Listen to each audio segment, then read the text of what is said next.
Hi friends, നമുക്കിന്നൊരു business സ്ഥാപനം എങ്ങനെ നന്നായി നടത്തിക്കൊണ്ട് പോകാം എന്ന് നോക്കാം. നമ്മളൊരു ബിസിനസ് സ്ഥാപനത്തിന് അല്ലെങ്കിൽ ഏത് ഓർഗനൈസേഷൻ നമ്മൾ നടത്തുകയാണെങ്കിലും അതിന് 3 അവിഭാജ്യ ഘടകങ്ങളുണ്ടായിരിക്കും. അതിൽ ഒന്നാമത്തേതാണ്, അത് ആരാണോ സ്ഥാപിക്കുന്നത് അവർക്കൊരു സ്ട്രാറ്റജി ഉണ്ടായിരിക്കണം, ഒരു തന്ത്രം ഉണ്ടായിരിക്കണം. അതിൽ നിന്നുമാണ് തുടങ്ങുന്നത്.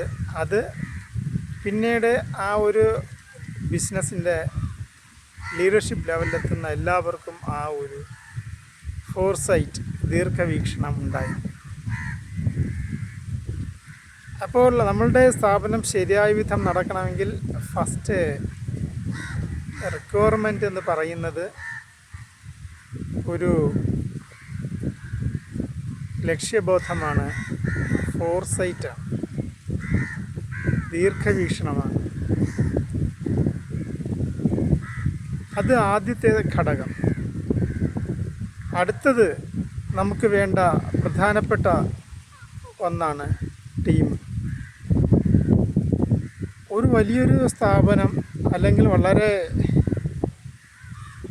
വളർച്ച ഉണ്ടാകേണ്ട ഒരു സ്ഥാപനം നടത്തിക്കൊണ്ട് പോകാൻ നിരവധി ആൾക്കാരുടെ ബൗദ്ധികവും അതോടൊപ്പം ഫിസിക്കലുമായിട്ടുള്ള അധ്വാനം ആവശ്യം.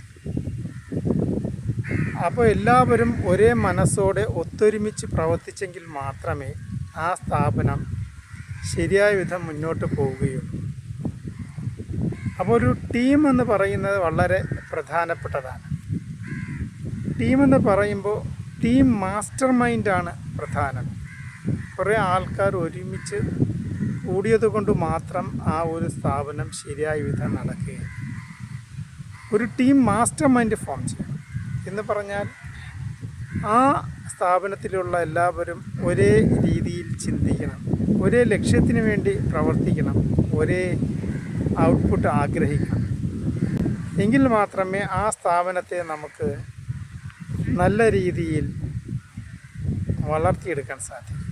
അപ്പോൾ ടീം മാസ്റ്റർ മൈൻഡാണ് രണ്ടാമത്തെ ഒരു സ്ഥാപനത്തിന് വേണ്ട ഏറ്റവും അത്യാവശ്യമുള്ള ഘടകം എന്ന് പറയുന്നത്. പിന്നെ വേണ്ടത് മൂന്നാമത്തേതാണ് സിസ്റ്റം. നമ്മുടെ സ്ഥാപനത്തിലെ ലീഡർഷിപ്പിൻ്റെ ലക്ഷ്യബോധത്തോടാണ് ഒപ്പം പ്രവർത്തിക്കുന്ന ടീമിന് പ്രവർത്തിക്കാൻ ഒരു സിസ്റ്റം ഉണ്ടായിരിക്കും. ആ സിസ്റ്റത്തിനകത്ത് ധാരാളം ഘടകങ്ങളുണ്ട്. ഈ സിസ്റ്റമെല്ലാം ഒരു എണ്ണയിട്ട എൻജിൻ പോലെ പ്രവർത്തിച്ചെങ്കിൽ മാത്രമേ നമുക്കത് ഒറ്റ യൂണിറ്റായിട്ടും വളരെ ഒപ്റ്റിമൈസ്ഡ് ആയിട്ടും ലാഭകരമായിട്ടും ആ സ്ഥാപനം നമുക്ക് നടത്താൻ കഴിയുകയുള്ളൂ. അപ്പോൾ ടീം ഒപ്റ്റിമൈസേഷൻ വളരെ പ്രധാനപ്പെട്ടതാണ്. ഈ 3 ഘടകങ്ങളും ചേരുന്നതാണ് ഒരു സ്ഥാപനത്തിൻ്റെ വളർച്ച എന്ന് പറയുന്നത്. ഈ സ്ഥാപനത്തിനാണ് നമ്മുടെ കസ്റ്റമേഴ്സിന് സർവീസ് പ്രൊവൈഡ് ചെയ്യുന്നത്, ബെനിഫിഷ്യറീസിന് സർവീസ് പ്രൊവൈഡ് ചെയ്യുന്നത് ഈ സ്ഥാപനമാണ്. അപ്പോൾ ഇത്രയാണ് ഇന്നത്തെ വീഡിയോയിലുള്ളത്. ഈ വീഡിയോ നിങ്ങൾക്ക് ഇഷ്ടപ്പെട്ടെങ്കിൽ സബ്സ്ക്രൈബ് ചെയ്യുക.